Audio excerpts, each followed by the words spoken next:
Question for Administrator Mills. You've obviously made huge strides in what you've done. I think since coming to the office, previous administration, 7 site visits, you're up over 1,000. I think you deserve some congratulations for that. And these are tough questions, but we're trying to help you do a little bit better going forward. But I appreciate your leadership and taking the GAO's counsel to heart. Question I guess I have is some basic stuff here. Mr. Kutz talked about the internet search to come up with some pretty obvious that the Alamo is not exactly a place where a new business starts up. And yet, at the same time, your organization, some of your staff members, it was taking like 7 to 14 months to certify these folks. Why the 7 to 14 months versus a few minutes on the internet? Well, thank you very much for your support.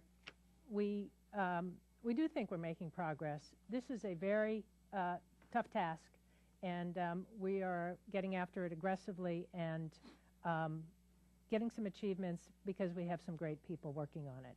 Specifically, we created a quite rigorous front-end requirements on HubZone, which had not existed, and Appendix Table 1 of our report describes it.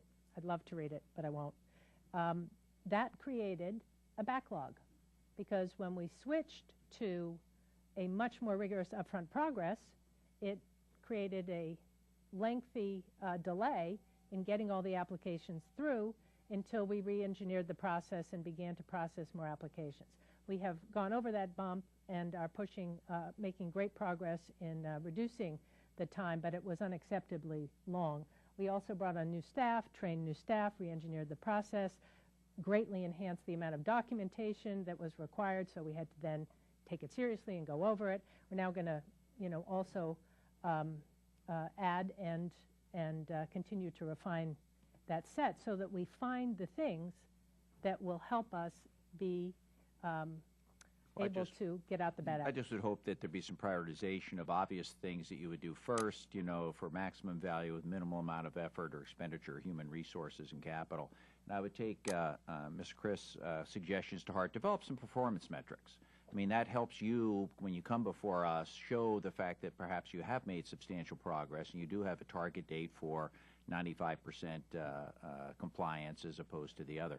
Because if we've got 29 firms with $66 million in new federal contracts that probably shouldn't have them, or that's a 29 out of how many contracts? I mean, unfortunately, we're talking probably billions and billions of dollars here.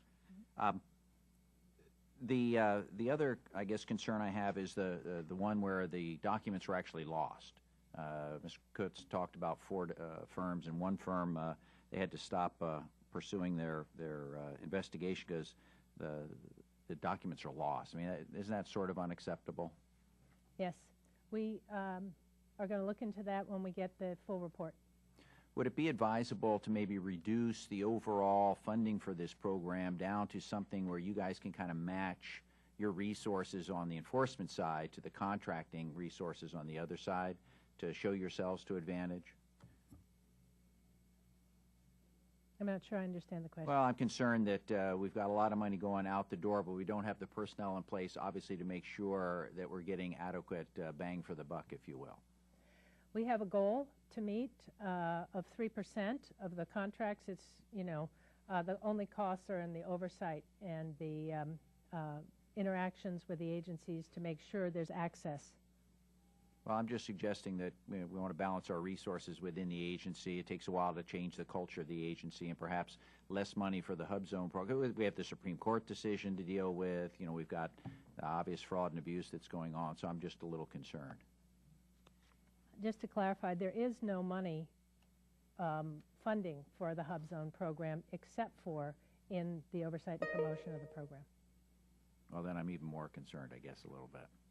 Thank you. I yield back.